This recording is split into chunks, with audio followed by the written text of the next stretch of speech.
Assalamualaikum kawan, supaya Mimin semangat bikin video ini jangan lupa dibantu subscribe, like dan komen lalu di-share. Terima kasih atas dukungannya. Mimin doakan untuk kawan-kawan semoga panjang umur sehat selalu. Selamat menyaksikan video ini. Mari kita lanjutkan cerita sebelumnya. Judul cerita, Pernikahan Dadakan dengan CEO. Bab 371. Senyumnya sampai semanis itu. Pesan dari suamimu, kan? Junia menggoda temannya. Dia senang melihat hubungan antara sahabatnya dan Stefan semakin dekat. Dia berharap keduanya akan segera mengadakan resepsi pernikahan dan memintanya untuk menjadi bridesmaid. Di kamar tamu belum ada ranjang. Dia baru dapat bonus, jadi dia mentransfer setengahnya ke aku dan menyuruhku untuk beli ranjang, lemari baju dan perlengkapan untuk ranjang lainnya. Bilesti, nanti setelah makan siang dan setelah Russell tidur siang, kita pergi belanja. Bibi pilih sendiri saja barang apa yang mau dipakai. Bilesti berkata sambil tersenyum, aku orangnya terserah, nggak pilih-pilih. Asalkan ada tempat untuk tidur. Nggak boleh terserah. Harus yang bisa ditempati dengan nyaman. Majikanmu memberimu uang untuk membeli barang, jadi kita nggak perlu berhemat. Pilih yang terbaik. Olivia berpikir, jika Bilesti melakukan pekerjaannya dengan baik, mereka jadinya akan bekerja sama untuk waktu yang lama dan hidup bersama seperti keluarga. Jadi, dia tidak boleh memperlakukan Bilesti dengan buruk. Olivia melihat jam dan bertanya pada Amelia, Amelia, apa kamu mau ikut makan malam di sini? Amelia pikir, lagi pula dia juga tidak akan pergi ke Mambera Hotel lagi untuk menunggu tuan muda keluarga Aditama. Dia juga nggak ingin pulang ke rumah. Jadi, dia pun berkata, oke, aku akan makan malam di sini. Olivia pun menyuruh Bilesti untuk memasakkan makanan dengan porsi yang lebih untuk satu orang lagi. Bu Olivia, aku pergi masak dulu, melihat keponakannya main dengan asyik, Olivia berkata, iya, pergilah masak. Aku akan menjaga Russell. Begitu masuk ke dapur, Bilesti langsung mengeluarkan ponselnya untuk mengirim pesan ke Stefan. Dan Stefan, Non Amelia datang. Non Olivia mengajaknya untuk makan siang di sini, dan Non Amelia menyetujuinya. Setelah selesai rapat, Stefan mentransfer uang tadi ke Olivia. Kemudian, dia membereskan dokumen-dokumen penting lainnya. Dia pikir, setelah membereskan dokumen-dokumen itu, dia akan pulang lebih cepat dan makan bersama istrinya. Namun, dia mendapat pesan dari Bilesti. Stefan tiba-tiba merasa seolah ada sebaskom berisi air es dituangkan di atas kepalanya, membuatnya kedinginan dari ujung kepala sampai ujung kaki. Amelia, kamu benar-benar susah disingkirkan, iya. Kalau bukan mengganggunya, wanita itu pasti mengambil waktu istrinya. Mereka suami istri benar-benar sial dalam kehidupan ini, karena bisa kenal dengan Amelia. Stefan melempar kembali kunci mobil ke atas meja dan duduk kembali. Amelia ada di toko Olivia, jadi dia tentu saja tidak bisa pergi ke sana. Kring, kring, ponselnya berdering. Telepon dari neneknya. Nek. Stefan, putri dari keluarga Sanjaya itu datang ke toko Olivia lagi. Siang ini kamu jangan ke sana, ya. Stefan hening sejenak, lalu bertanya, bagaimana nenek bisa tahu? Nenek kangen sama cucu menantu nenek. Awalnya berpikir mau main ke tokonya. Sampai di pintu malah lihat ada jadi, nenek langsung pergi. Nenek Stefan terdengar sangat kecewa. Karena Amelia ada di toko, dia jadi tidak bisa bermain dengan cucu menantunya. Stefan, ini semua salahmu. Kalau bukan karena kamu, nenek nggak perlu kabur kayak pencuri. Stefan berkata, Nek yang waktunya diambil Amelia itu istriku. Aku saja nggak marah. Kenapa nenek jadi menyalahkan aku? Wah, sudah sebut, istriku, sekarang. Ada perkembangan. Kapan nenek bisa gendong cicit perempuan? Kamu bilang ke Olivia, keluarga kita kekurangan perempuan. Jadi, suruh dia melahirkan bayi perempuan yang mirip dengannya untuk nenek. Jangan sampai mirip denganmu. Jadinya nggak imut. Kalau cicitnya cowok sih tidak masalah. Laki-laki kalau sifatnya dingin, jadinya memberikan kesan bermartabat. Kalau perempuan sifatnya dingin dan jutek, jadinya tidak imut. Nenek Stefan tidak menyukai sifat dingin cucu tertuanya ini.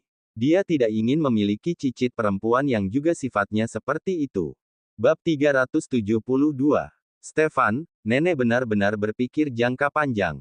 Nenek beritahu saja anak-anak nenek, berusaha lebih keras lagi, supaya nenek bisa punya cucu perempuan mungkin itu akan lebih cepat daripada mengharapkanku. Nenek Sarah langsung tertawa dan berkata marah, kalau kakekmu masih hidup, apa kamu bakal bilang kalau kakek dan nenek berusaha punya anak, mungkin lebih cepat daripada mengharapkanmu. Dulu waktu masih muda nenek nggak bisa dapat anak perempuan, jadi sekarang hanya bisa berharap dapat cucu perempuan. Paman ketigaku dan istrinya baru berusia 40-an. Kurasa mereka masih bisa punya satu anak lagi. Kamu lagi sibuk. Aku lagi telepon sama nenek. Tuh, dengar. Jawabanmu itu sangat nggak asyik. Kalau kamu nggak sibuk, nenek ke kantormu. Kita pergi jalan-jalan. Stefan jadi bingung. Nek, aku masih kerja. Perusahaan nggak akan bangkrut kalau kamu nggak di kantor. Nenek memintamu untuk menemani nenek jalan-jalan itu sebenarnya demi kamu juga, supaya kamu terbiasa menemani wanita belanja. Kedepannya kamu jadi bisa punya kesabaran untuk menemani Olivia. Ini kesempatan bagimu untuk mendapatkan pengalaman. Kamu malah nggak tahu cara menghargainya. Stefan mengerutkan bibirnya, lalu berkata dengan tak berdaya, suruh Kelvin saja yang menemani nenek. Aku ada janji makan siang hari ini. Bukannya kamu sudah menolaknya? Stefan terdiam sesaat, lalu berkata, waktu istriku diambil orang lain, jadi aku hanya bisa pergi ke acara makan itu. Haha, dasar kamu. Akhirnya kamu merasakannya juga. Apa yang nenek katakan waktu itu? Stefan diam saja. Baiklah. Nenek nggak akan mengganggu waktumu. Nenek akan meminta Kelvin untuk menemani nenek belanja. Dari kalian kakak beradik, cuma Kelvin yang pandai bicara. Kalau ditemani dia, nenek nggak perlu takut bosan, kata nenek Sarah, lalu menutup teleponnya. Hari ini setidaknya ada hal baik yang bisa disyukuri. Setidaknya cucu tertuanya sudah mulai bisa berpikir sendiri tentang kehidupan cintanya. Demi kebahagiaan Stefan untuk selamanya, dia yang sudah tua begini jadi harus sibuk mengurusi kehidupan cinta cucunya itu. Dia sampai beruban memikirkannya. Stefan memandangi ponselnya untuk sesaat, lalu akhirnya memutuskan untuk mengirim pesan untuk Olivia. Dia memberitahu wanita itu bahwa dia harus pergi makan bersama klien siang ini, jadi tidak bisa ke sana. Olivia membalas dalam hitungan detik, oke. Ekspresi di wajah Stefan agak tidak senang. Wanita itu sampai segitunya tidak menginginkan dirinya makan di sana.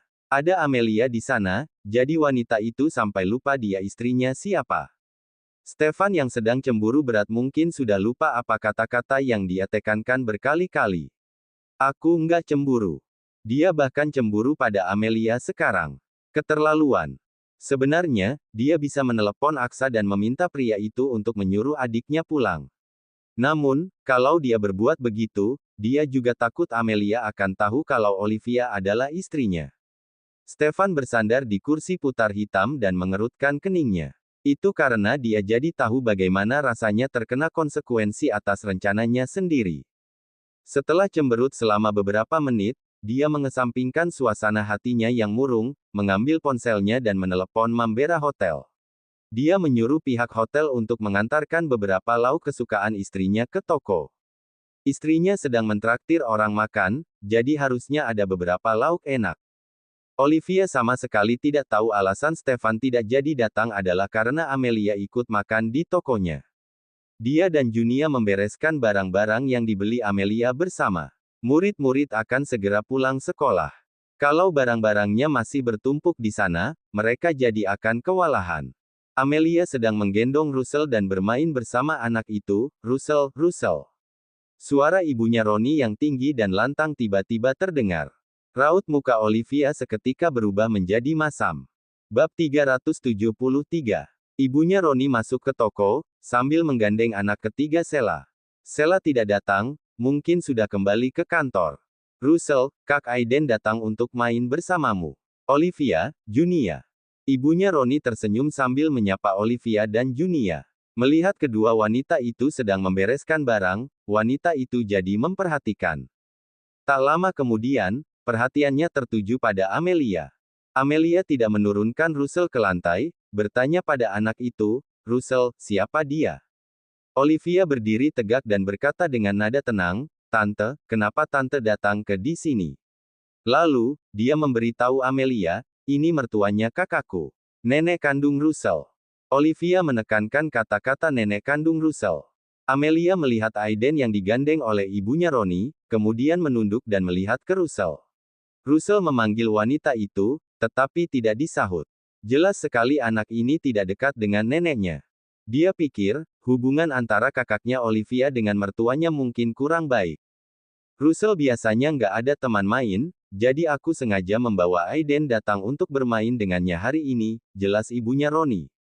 Melihat cucunya ingin melepaskan tangannya dan memainkan dua kotak besar berisi mainan yang dibawa Amelia tadi, dia melepaskan tangannya. Ini punyaku. Anak-anak juga bisa melindungi barang-barangnya sendiri. Russell pun begitu. Kak Aiden biasanya suka merebut barangnya. Kalau dia tidak mau memberi, kakak sepupunya itu akan memukulnya. Kalau dia menangis, bibinya akan bilang dia kan anak cowok, tidak boleh nangis, juga bilang kakak Aiden hanya mau pinjam mainannya saja, tidak akan dibawa pulang. Russell tidak percaya pada perkataan bibinya itu. Dia masih kecil dan sering tidak bisa mengungkapkan apa yang dia pikirkan, tapi dia tahu Kak Aiden selalu membawa pulang mainannya. Kalaupun tidak dibawa pulang, pasti akan dirusakkan. Russell melepaskan diri dari gendongan Amelia dan turun ke lantai. Lalu, dia menarik Aiden dan tidak memperbolehkan Aiden memainkan mainannya. Russell, kamu jangan dorong kakak sepupumu, dong. Mainan sebanyak itu, seharusnya kalian mainkan bersama.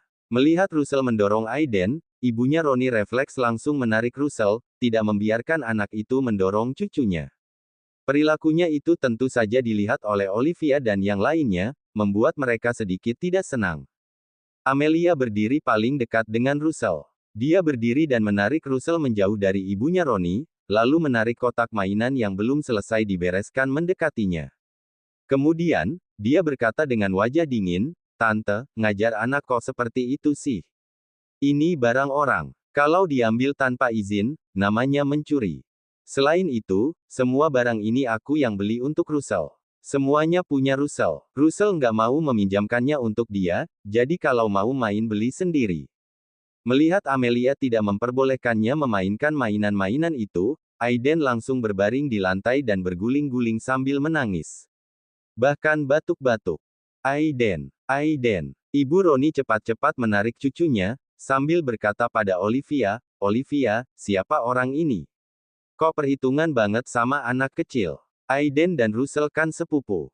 Russell kalau punya mainan, memangnya nggak boleh dimainkan bersama kakak sepupunya?" Raut muka Olivia masam. Nada bicaranya juga tidak ramah.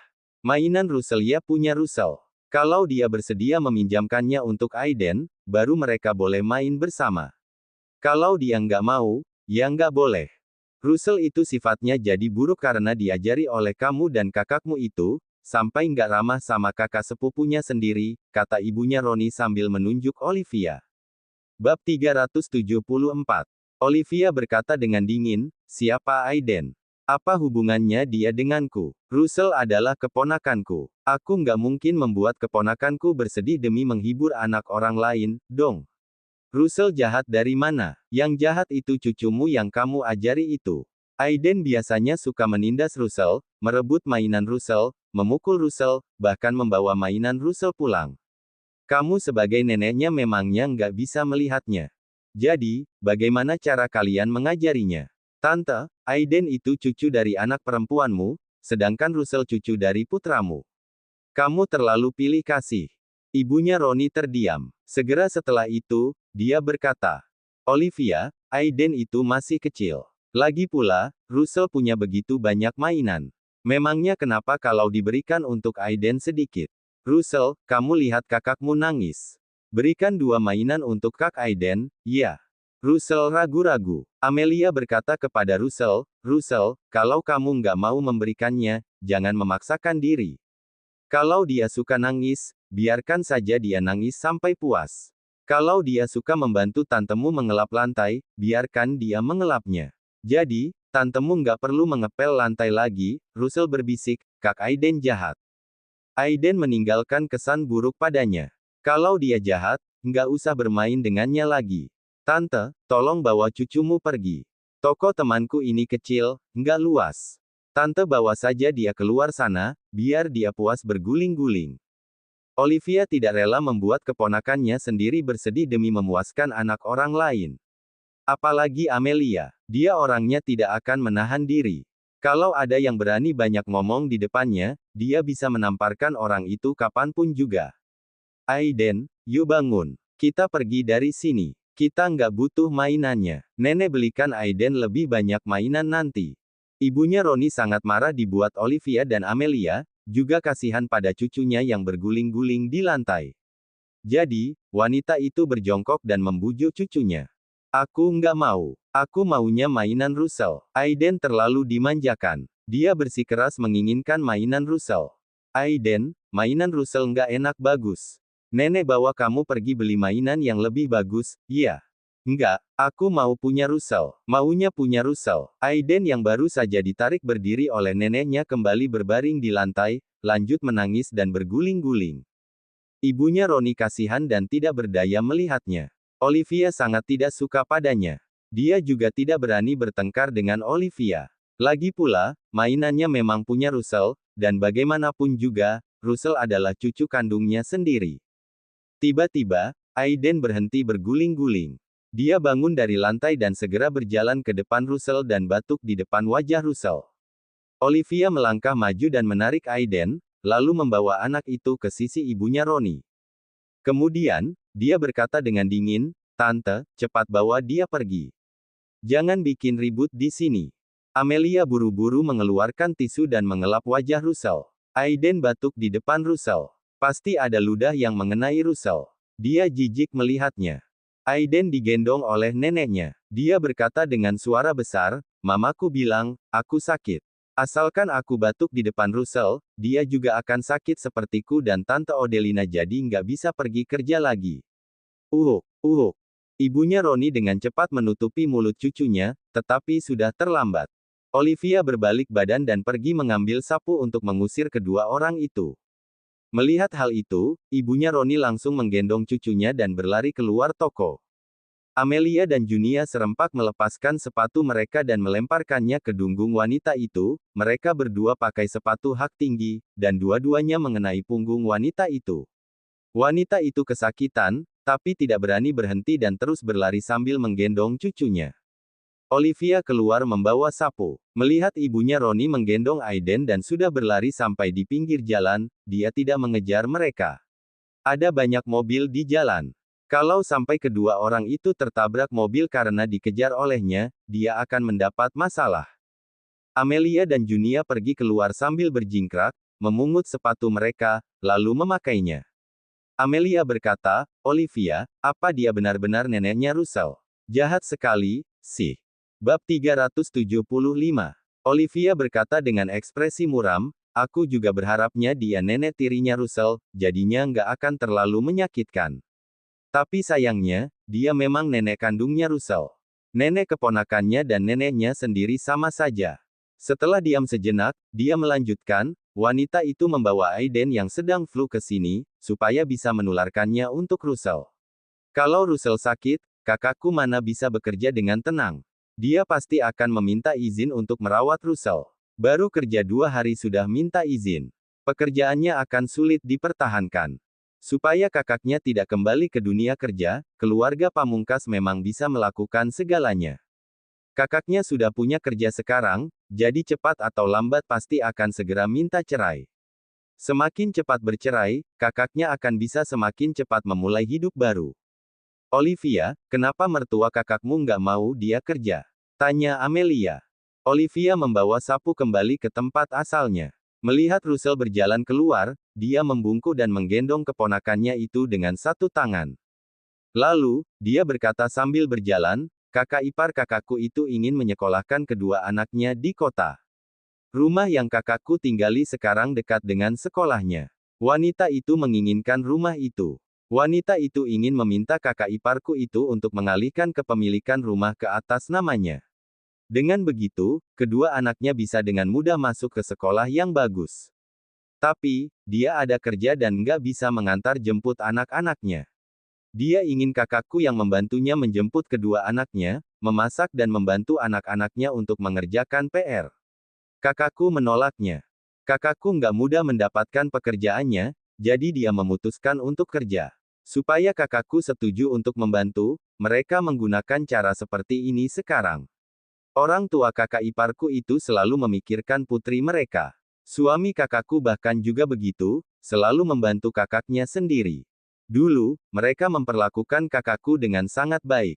Kakakku mengira dia menikah dengan orang yang tepat. Setelah menikah, semuanya masih baik. Tapi setelah kakakku melahirkan Russell, mereka mungkin pikir lagi pula sudah punya anak, jadi mulai menunjukkan sifat asli mereka. Mereka selalu bilang kakakku nggak ngapa-ngapain di rumah, cuma menjaga anak saja dan cuma tahu menghabiskan uang. Bilang kakakku nggak bisa cari uang dan bilang kakakku nggak guna sekolah tinggi-tinggi, karena nggak bisa cari uang. Amelia berkata, di kalanganku, orang-orang selalu bilang aku jahat. Tapi, kalau dibandingkan dengan mereka, aku merasa aku orang yang sangat baik. Setidaknya, aku nggak punya niat jahat seperti itu. Cuma sifatku saja yang buruk. Hal ini benar-benar membuatnya tidak habis pikir. Pantas saja, Russell punya kakek dan nenek, tapi bibinya yang menjaganya. Junia menambahkan, kamu belum sering ketemu mereka. Kalau kamu sering ketemu mereka, kamu bakal nggak habis pikir setiap kalinya. Mereka benar-benar keterlaluan. Yang paling memuakkan adalah, mereka semua terlalu pandai berpura-pura. Kak Odelina dan papanya Russell sudah kenal selama 12 tahun. Pacaran 7 tahun dan menikah 3 tahun. Mereka selalu berpura-pura selama bertahun-tahun itu. Amelia sampai kesal sendiri mendengarnya. Pantas saja Odelina bisa dibohongi sampai seperti itu. Ternyata bertemu dengan orang-orang yang aktingnya selevel dengan aktor papan atas. Kalau dia yang bertemu mereka, dia mungkin juga akan tertipu. Olivia, anak yang bernama Aiden itu batuk di depan Russell. Apa Russell bisa tertular? Amelia mengelus wajah kecil Russell, lalu berkata dengan kasihan, kamu sangat imut. Kenapa kakek dan nenekmu nggak menyukaimu? Russell, mulai sekarang panggil aku tante. Tante jamin nggak ada orang yang berani menindasmu lagi. Russell mengulurkan tangannya agar Amelia menggendongnya. Amelia segera menggendongnya dan berkata, anak seimut ini. Kalau mamaku melihatnya, pasti akan sangat menyukainya. Ibunya ingin sekali kakak dan kakak iparnya cepat punya momongan. Sayangnya, mereka masih belum ada rencana untuk punya anak sekarang. Olivia meletakkan sapu tadi ke tempat semula dan berkata, Russell memiliki antibodi yang cukup baik. Dia tadi juga nggak lama berdekatan dengan Aiden. Seharusnya nggak tertular. Ibunya Roni sengaja membawa Aiden datang, supaya Aiden menularkan sakitnya pada Russell. Olivia tidak menyembunyikan hal ini dari kakaknya. Dia memberi tahu kakaknya setelah makan siang, waktu kakaknya ke toko di jam makan siang. Odelina sangat marah dengarnya. Dia memeluk putranya erat-erat dan berkata dengan marah, aku bahkan nggak berharap mereka bisa membantuku menjaga Russell, tapi bisa-bisanya mereka melakukan ini kepada kami supaya kedua cucu mereka itu bisa masuk sekolah bagus. Bab 376. Kakak sudah punya pekerjaan sekarang, jadi sudah bisa mengajukan cerai pada Roni. Olivia menyarankan kakaknya untuk bercerai secepatnya. Baik Junia maupun Amelia setuju pada perkataannya. Semakin cepat bercerai, semakin cepat memulai hidup baru. Odelina menatap wajah putranya yang imut itu dan mengangguk dengan penuh semangat, aku akan meminta cerai pada Roni waktu dia pulang kerja malam nanti. Dia sudah punya bukti perselingkuhan Roni. Saat pertama kali mendapatkan bukti perselingkuhan pria itu, dia tidak langsung melabrak pria itu. Dia pikir, dia masih belum punya pekerjaan dan penghasilan, jadi situasinya tidak baik untuk mendapatkan hak asuh atas putranya.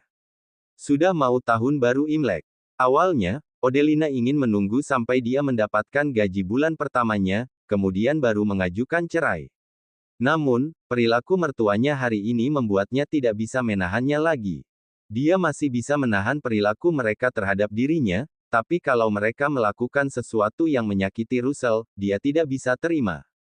2 hari yang lalu, waktu mertua dan kakak iparnya datang, dia mendengar kakak iparnya itu bilang pada suaminya bahwa Aiden sedang flu dan masih belum sembuh.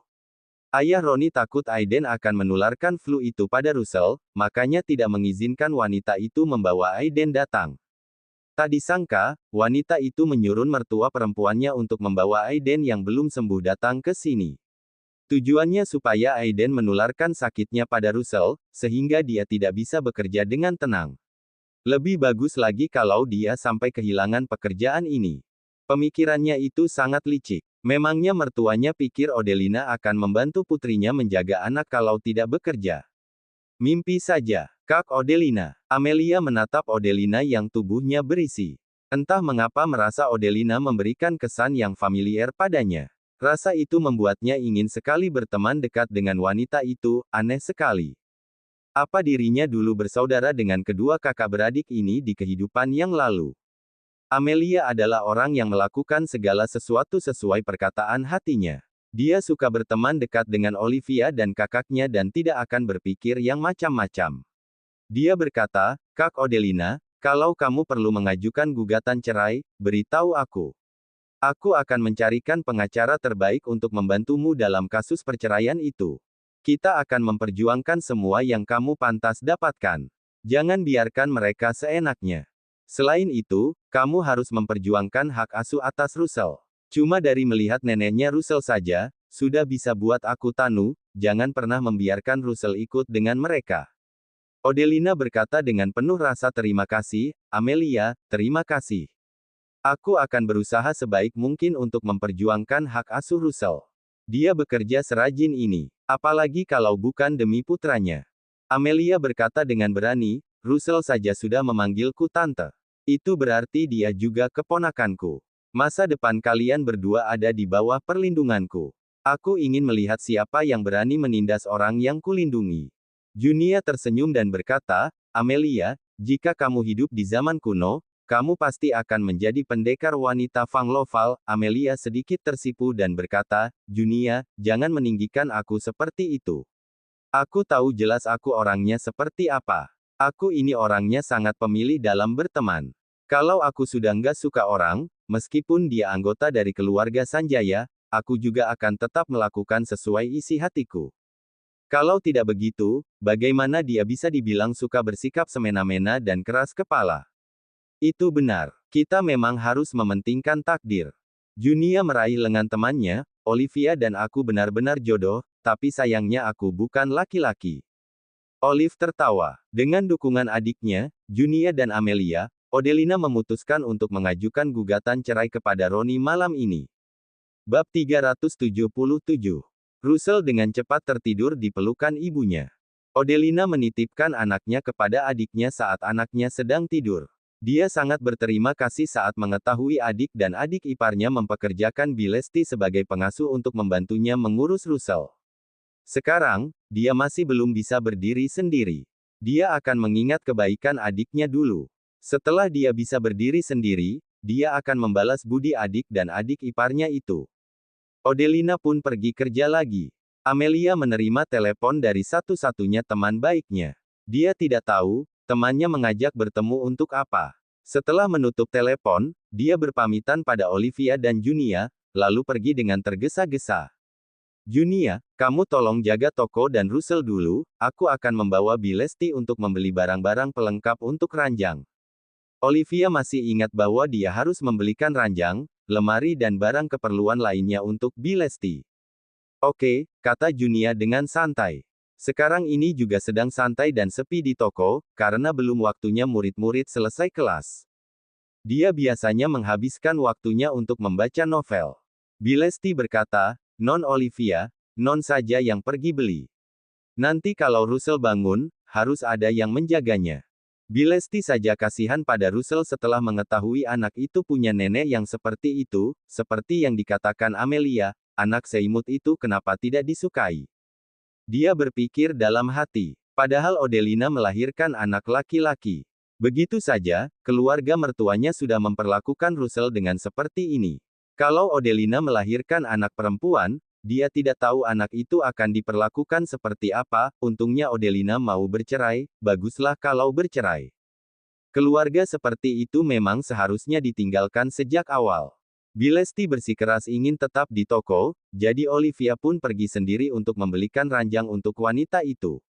Dia pergi sepanjang sore. Sore menjelang malam, dia bergegas kembali ke toko untuk membantu. Setelah dia mengurus toko selama beberapa saat, kakaknya datang untuk menjemput Russell setelah pulang kerja.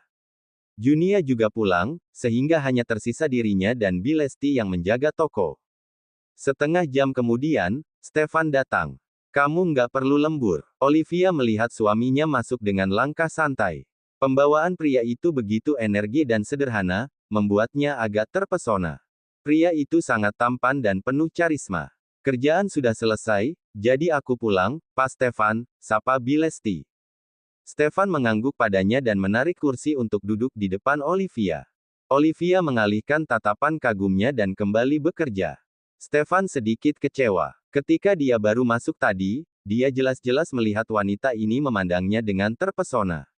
Namun, wanita ini langsung sibuk merajut lagi setelahnya, tampaknya karismanya tidak cukup untuk membuat Olivia terpesona. Stefan memandang wanita itu sebentar, lalu bertanya dengan lembut, bagaimana penjualan toko online-mu selama ini? Bagus. Bagus sekali. Bagus banget. Stefan dibuat tertawa oleh jawaban Olivia. Penjualannya bagus itu bagus, tapi kamu jangan bekerja terlalu keras juga. Nanti kelelahan. Dan dia akan merasa kasihan. Stefan tidak mengatakan beberapa kata terakhir itu. Dia kesal pada diri sendiri. Mengapa dia tidak bisa mengatakan apa yang mau dia katakan? Mungkin karena dia kurang berpengalaman. Dia harus belajar pada siapa? Bab 378. Sayang sekali, teman-temannya juga sama tidak berpengalamannya seperti dia. Dia tidak mungkin bertanya pada neneknya, kan? Dia akan ditertawakan habis-habisan. Memikirkan betapa keras kepalanya dia di depan neneknya beberapa waktu lalu dan dengan tegas mengatakan, aku nggak akan mengejar cinta istriku, dia merasa wajahnya panas karena malu. Namun, sepertinya dia memang tidak perlu mengejar istrinya lagi, karena Olivia sudah menjadi istrinya. Terima kasih atas kepeduliannya, Pak Stefan. Aku akan ingat untuk beristirahat.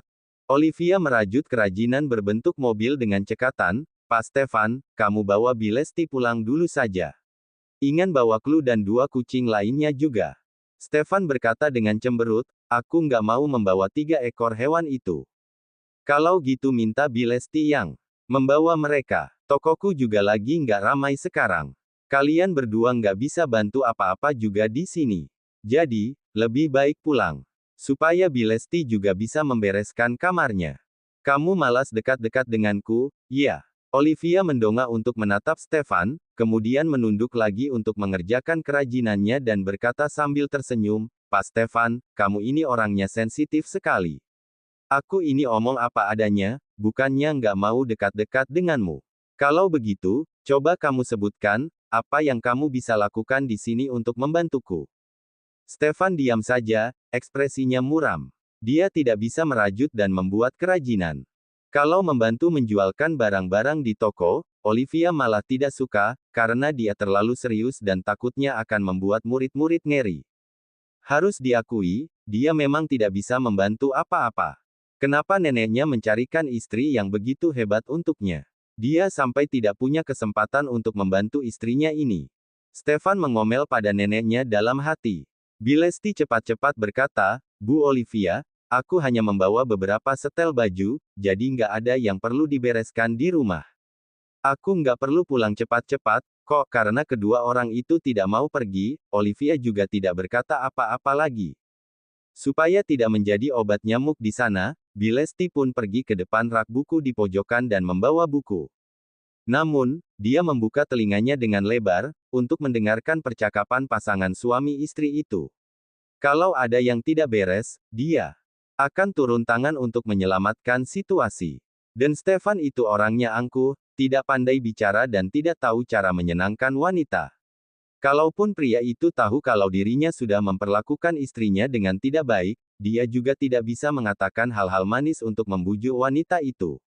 Bilesti pikir, kalau dia harus mengharapkan dan Stefan untuk berkata-kata manis dan membujuk non Olivia, rasanya lebih mudah mengharapkan hujan merah. Stefan pun hanya mengamati Olivia yang sibuk mengerjakan kerajinan tangannya dalam diam. Pak Stefan, Olivia tiba-tiba bertanya kepadanya, bos di perusahaanmu, apa dia sudah menikah? Stefan mengerjapkan matanya sedikit. Dia tidak langsung menjawab, menunggu Olivia untuk melanjutkan. Amelia menyukai bosmu. Semua orang di Mambera tahu tentang hal ini. Aku bahkan memberinya tips untuk mengejar cinta bosmu itu. Nggak disangka, Amelia datang pagi ini dan bilang bahwa dia melihat pria itu memakai cincin kawin di jari manisnya. Pria itu bos di perusahaanmu. Apa kalian nggak mendapatkan berita dalam? Apa pria itu sudah menikah? Stefan memandangi jari-jarinya yang tidak memakai cincin. Dia hanya memakai cincin itu untuk menunjukkannya pada Amelia. Kami juga belum punya jawaban pasti tentang hal ini. Tapi, aku beruntung bisa ikut rapat hari ini. Meskipun aku duduk di paling ujung dan jaraknya terlalu jauh dengan bos kami, untungnya penglihatanku bagus. Pria itu memang memakai cincin kawin di jari manisnya. Olivia mendongak dan menatap Stefan, lalu bertanya dengan nada bergosip, "Kalau begitu, apa kamu tahu siapa istrinya?" Stefan menggelengkan kepalanya, "Aku nggak tahu. Meskipun jabatanku juga tinggi di kantor, tapi aku bukan orang yang paling dipercaya oleh bos. Jadi, aku nggak mungkin tahu tentang hal ini." Setelah jeda sebentar, dia menambahkan, "Setelah rapat, memang ada orang yang menanyakan hal itu pada Pak Reiki. Pak Reiki itu paling dekat dengan bos kami. Tapi, Pak Reiki nggak bilang siapa istri bos kami. Hanya bilang kalau bos kami memang sudah menikah, dan sangat memanjakan istrinya." Bilesti di pojokan ingin tertawa terbahak-bahak, dan Stefan benar-benar tahu cara memuji diri sendiri. Kalau membohongi istri sih dia tahu, tapi kalau memanjakan istri. Cerita bersambung.